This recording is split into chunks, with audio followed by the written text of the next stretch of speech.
Саламатсыздар ма, оқушылар? Бүгінгі дене шынықтыру сабағымыздың тақырыбы асық ойынының ережесі.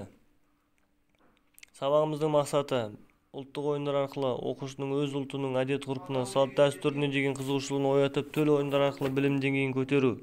Ұлттық ойындарды кеңінен насихаттай отырып, оны бүгінгі күнге лайықты етіп, сабақта кеңінен қолдану. Ұлттық ойындар мен оқушыларды күштілік, ептілік, жылдамдылық, икемділік қасиеттерін дамыту. Ұлттық ойындарды сабақта кеңінен қолдана отырып, тәрбиелік мақсатты орындауды көздеу.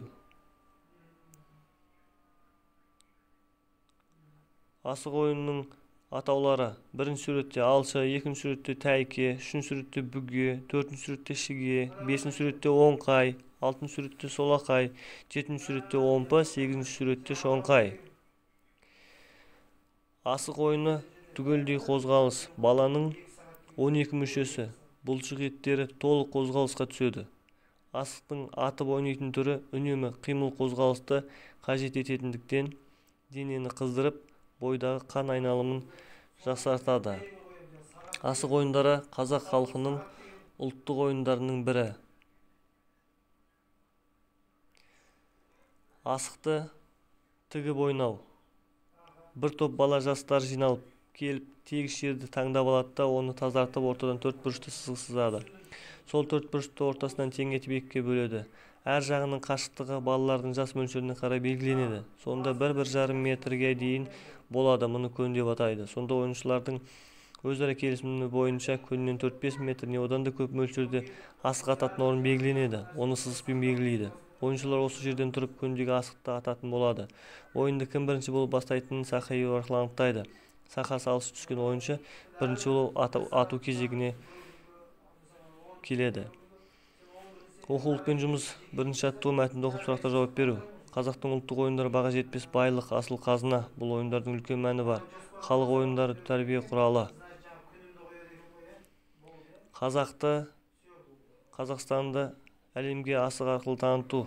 Асық балаларға арналған қазақтың ұлттық ойыны.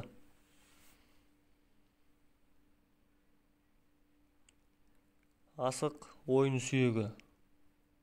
Ол қойдың асықты жілігінен алынған жұмыр сүйек. Оны тұзды суға қайнатып алады және кептіреді. Сақа атуға арналған асық, басқалардан ірісі, салмақтысы. Асық ойнаудың екі түрі бар: көше ойыны және үйде отырып тақта ойыны. Асық ойынның ережесі: диаметрі 1-2 метр болатындай шеңбер сызылады. Шеңбердің ортасына сызық сызылып, оған асықтар тігіледі. Шеңбер мен асық ататын ойыншылардың ара қашықтығы 4 метр немесе 5 метр болады. Асықты ойнау үшін кезек сақа иіру арқылы анықталады. Кімнің сақасы алшы немесе тәйке түссе, сол ойыншы бірінші атуға мүмкіндік алады. Мақсаты: барлық асықты шеңберден шығару, атып шығару. Үш табан. Табан өлшем бірлік. Асық иіруші ойыншының табанының ұзындығы.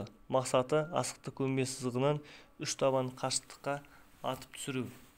Жеңу үшін асықтың бәрін атып түсіру керек. Асық ептілікке, мергендікке, тіл табыстыққа үйретеді.